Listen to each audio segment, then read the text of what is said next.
नमस्कार। आज तारीख 26 नवंबर है। संविधान दिवस के रूप में इस तारीख को हम जानते हैं, उत्सव की तरह मनाते हैं।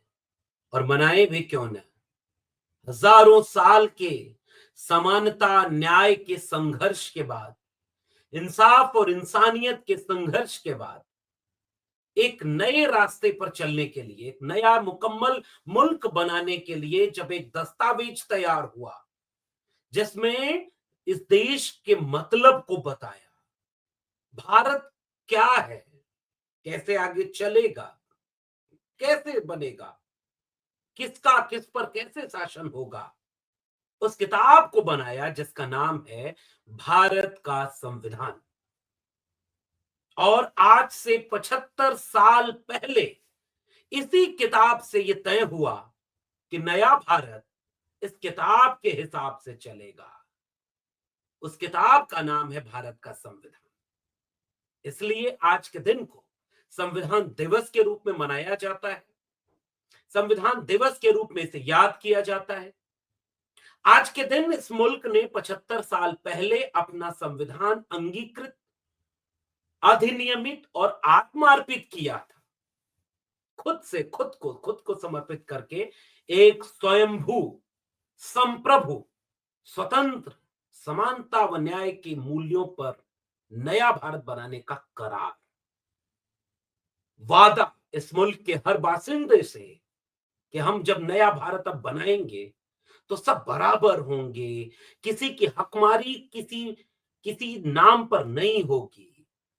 एक वादा इस मुल्क के हर बाशिंदे से कि पहले जो गलती हो गई, जो खाई पैदा हो गई, जो बंटवारा हुआ, उसे हम खत्म करेंगे और एक नया भारत बनाएंगे। इसलिए आज के दिन को आप सबको बधाई। ये बड़ा दिन है, उत्सव का दिन है। इसलिए आज देश के सबसे बड़े संस्थान संसद भवन में साझा उत्सव मनाया गया। दोनों सदनों के सभी सदस्यों को एक साथ सेंट्रल हॉल, संसद भवन, वही हॉल, वही इमारत, वही ईंट पत्थर के बने हुए ढांचे के बीच जिसमें 75 साल पहले इस मुल्क के आईन को, इस मुल्क के दस्तूर को, भारत के संविधान को बनाया और आत्मार्पित किया गया था। आज पूरा देश, उसको चलाने वाले लोग एक बार फिर से वहां इकट्ठा हुए। देश की महामहिम राष्ट्रपति महोदया, उपराष्ट्रपति महोदय, प्रधानमंत्री जी, लोकसभा अध्यक्ष, नेता प्रतिपक्ष, नेता विपक्ष, दोनों सदनों के चुने हुए सांसद, मंत्री, सब लोग वहां पर एक साथ एक इमारत, एक नाम पर इकट्ठा हुए थे जिसका नाम है भारत का संविधान। आज वहां एक विशेष डाक टिकट भी आदरणीय महामहिम राष्ट्रपति महोदया के द्वारा जारी किया गया। संस्कृत में संविधान की एक प्रति भी जारी की गई। अपने संबोधन में महामहिम राष्ट्रपति महोदया ने उस इमारत के ढांचे को याद किया और कहा कि ये वही जगह है जहां बाबा साहब डॉक्टर भीमराव अंबेडकर के नेतृत्व में आज से 75 साल पहले आज की तारीख को ही इस देश ने अपना संविधान अंगीकृत किया था। ये संविधान दिवस के अवसर पर उन्होंने खुशी जाहिर की और कहा कि हम इस ऐतिहासिक अवसर के भागीदार बन रहे हैं। उन्होंने पूरे कृतज्ञ राष्ट्र की तरफ से संविधान सभा के सभी सदस्यों को श्रद्धांजलि अर्पित की। महामहिम राष्ट्रपति महोदया ने बताया कि बाबा साहब डॉक्टर भीमराव अंबेडकर ने उस संविधान सभा का नेतृत्व किया था, अगुवाई की थी, जो एक जीवंत दस्तावेज है, एक प्रगतिशील दस्तावेज है। संविधान के माध्यम से सामाजिक न्याय के अनेक लक्ष्यों को हमने हासिल किया। महामहिम ने आगे बोला कि हमारे संविधान निर्माताओं ने अंतरराष्ट्रीय शांति और सुरक्षा को मजबूत करने का भी पैगाम दिया। देश आर्थिक रूप से मजबूत होने के साथ दुनिया में एक ताकतवर देश बने, इसके लिए हम उस संविधान को याद करते हैं।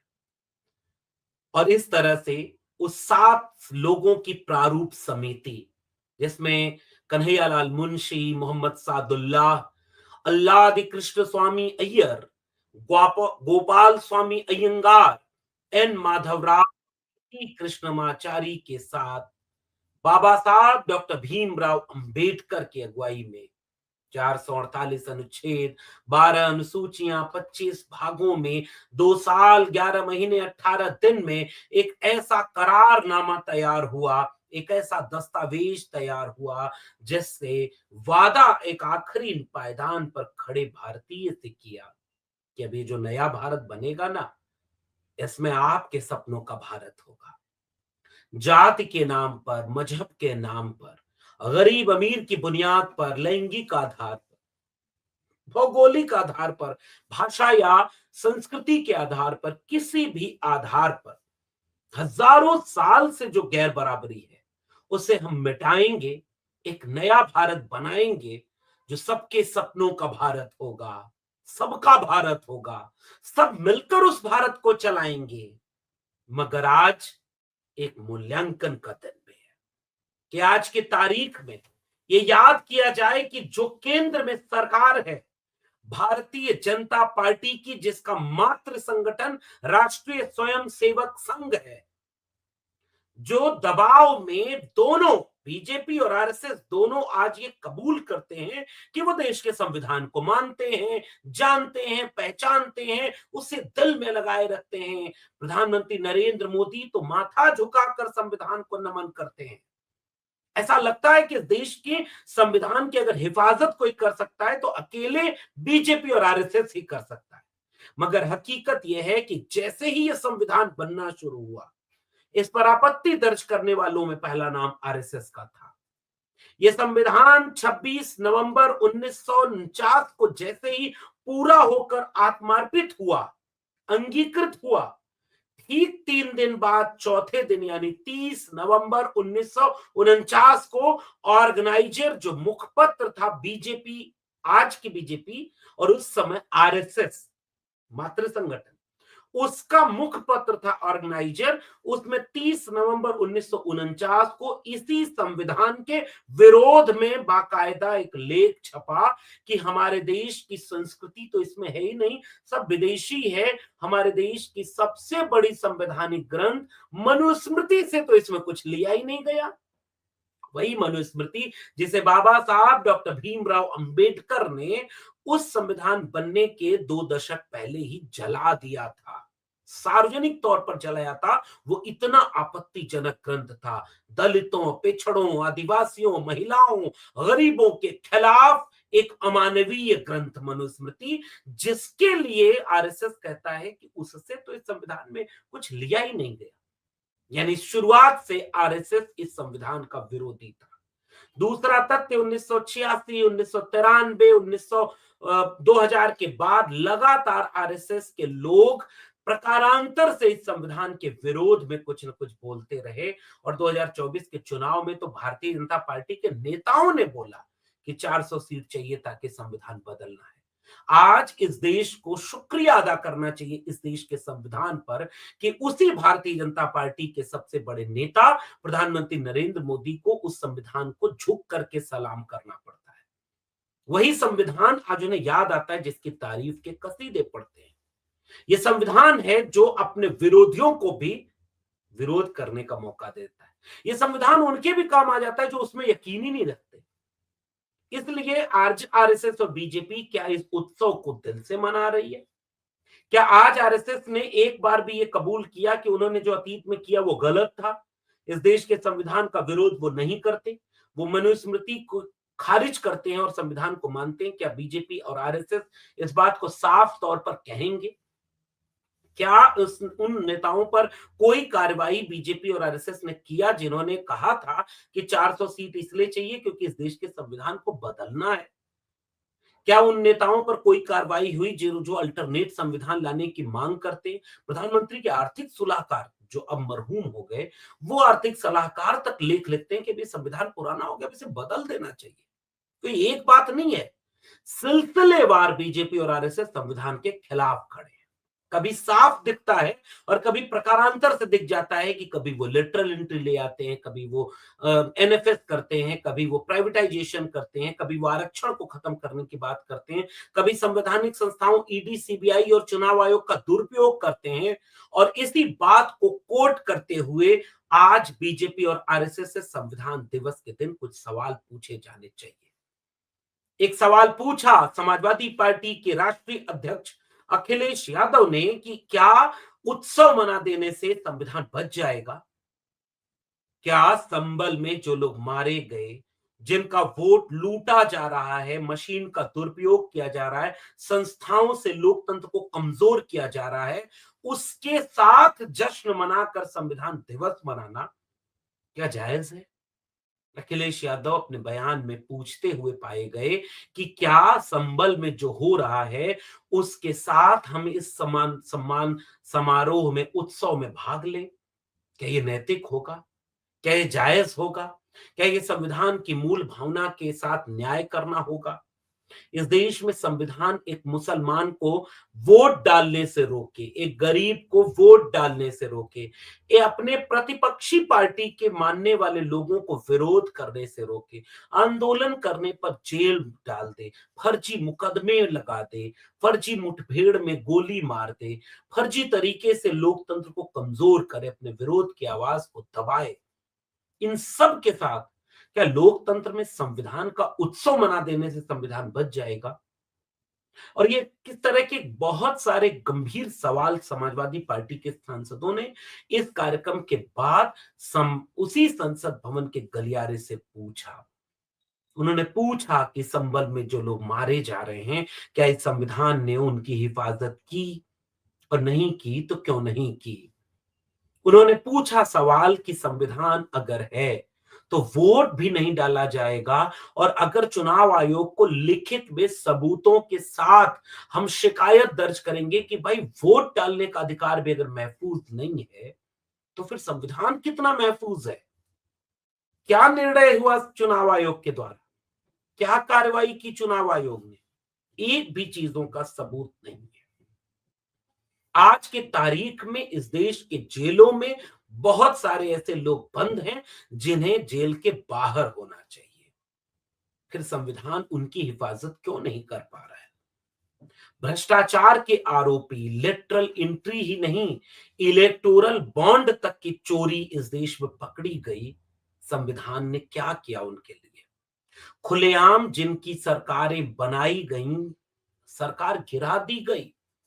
विधायक खरीद लिए जाते हैं, सांसद खरीद लिए जाते हैं, पार्टियां तोड़ ली जाती हैं, फिर चुनाव होता है, फिर चुनाव में सब जीत जाते हैं, ईवीएम पर सवाल उठते रह जाते हैं। महाराष्ट्र के एक गांव के लोग तो सड़क पर उतर गए कि हमारी इतनी आबादी है, हमने इतना वोट दिया, वो वोट गया कहां? एक विपक्षी पार्टी का नेता खड़ा होकर कहता है कि मेरे बूथ पर तो मेरे परिवार का जितना वोट था उससे कम मुझे मिला। तो वोट कहां गया? उत्तर प्रदेश के सीसा, मऊ, कुंदरकी में बंदूक तान दे वोटर के सामने, और महाराष्ट्र में वोट डालने के बाद गायब हो जाए, फिर कैसे मनेगा इस देश में संविधान का उत्सव? ये सवाल इस देश के हर नागरिक को पूछे जाने चाहिए। ये सवाल इस देश के हर नागरिक को पूछना होगा आज के दिन कि वही संविधान को बचाने वाली संस्थाएं, लोकतंत्र को बचाने वाली संस्थाएं ईडी और सीबीआई हैं। जैसे ही कोई नेता विपक्षी पार्टी में होता है, वो उनके घर में रेड मारती हैं, उन्हें गिरफ्तार करती हैं, उनके ऊपर मुकदमे डालती हैं और जेल में डालती हैं। लेकिन जैसे ही वो नेता सत्ताधारी दल ज्वाइन कर ले भाजपा, वो उनके बाद एक भी कार्रवाई उन पर नहीं होती है। जैसे इलेक्टोरल बॉन्ड के नाम पर चंदा दो धंधा लो, धंधा करना है तो चंदा दो, वरना लो ईडी और सीबीआई। कहां संविधान उन लोगों की हिफाजत कर पाया? इस देश में आदिवासियों के जल जंगल जमीन छीने जा रहे हैं, वो अपने जल जंगल जमीन को बचाने के लिए अगर लड़ रहे हैं तो भी शिकार हो रहे हैं। उनको देश का संविधान कितना बचा पा रहा है? आज भी इस देश के दलितों के मूंछ रखने और घोड़ी चढ़ने के लिए भी पुलिस का इंतजाम करना पड़े। चंद रोज पहले की ये घटना है। 2 3 4 थानों की पुलिस लगी तब एक दलित घोड़ी चला। वो करार, वो वादा जो इस मुल्क के संविधान बनाने वाले संविधान सभा के लोगों ने इस मुल्क के हर एक बाशिंदे को किया था, वो कितना पूरा हुआ? इस देश को चलाने वालों में ओबीसी, एससी, एसटी 10% भी नहीं है, और जिनकी आबादी इस देश में 10% भी नहीं है, वो 90% उन जगहों पर काबिज हैं जो देश चला रहे हैं।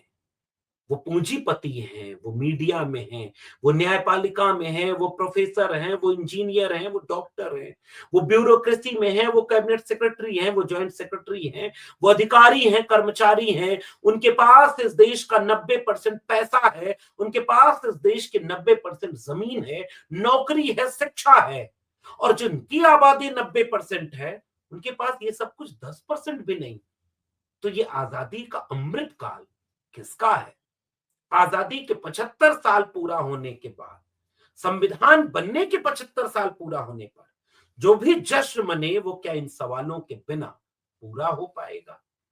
ये सवाल इस संविधान को कमजोर नहीं, बचाएंगे और मजबूत करेंगे, क्योंकि संविधान सवाल पूछने की इजाजत देता है, अधिकार देता है, न्याय का अधिकार, समता का अधिकार, अपनी बात को कहने का, लड़ने का और अड़ने का अधिकार, बोलने का अधिकार, सोचने का अधिकार, जिंदा रहने का अधिकार। उन्हें किसी सरकारी जश्न के कार्यक्रमों में लाखों करोड़ों रुपया खर्च करके मना देने से संविधान की अहमियत नहीं बढ़ेगी। संविधान के उसूलों, जिंदा दस्तावेज को गांव के आखिरी व्यक्ति तक पहुंचाने से ये मुल्क तरक्की करेगा। कहां है वो करार जिसमें ये वादा किया गया था कि हम सबको आर्थिक, सामाजिक और राजनीतिक बराबरी देंगे, समानता व न्याय? 80-85 करोड़ लोग 5 किलो अनाज सरकार से लेकर पेट भरे और चंद अरबपतियों को पूरा देश बेच दिया जाए? 75 साल संविधान के यहां पहुंचे। इस देश में नौकरी बेरोजगारों को मिले न, शिक्षा बेची जा रही हो। जब देश गरीब था तो मुफ्त में शिक्षा देता था, जब देश अमीर होने लगा, 5 ट्रिलियन इकोनॉमी बनाने लगा, तो वो देश शिक्षा देने का भी पैसा नहीं जुटा पा रहा और प्राइवेट हाथों में शिक्षा दे दिया और महंगी कर दी। ये सवाल संविधान का सवाल, ये सवाल संविधान का सवाल है कि जेलों में कौन है, मुकदमे किसके ऊपर हो रहे हैं, बुलडोजर किसके ऊपर चल रहा है, न्यायपालिकाएं कहां खड़ी हैं? और ये सवाल संविधान का सवाल है कि मजहब के नाम पर मस्जिद के नीचे से मंदिर खोजा जा रहा है। आज ये संविधान बनाने वाले लोगों के ख्वाब का हिंदुस्तान तो नहीं है। सोचिएगा आप भी, विचार करिएगा आप भी। मुबारकबाद आपको संविधान दिवस की, लेकिन ये सवाल जरूरी हैं जो अपने आप से और अपने वक्त से पूछे जाने चाहिए। शुक्रिया।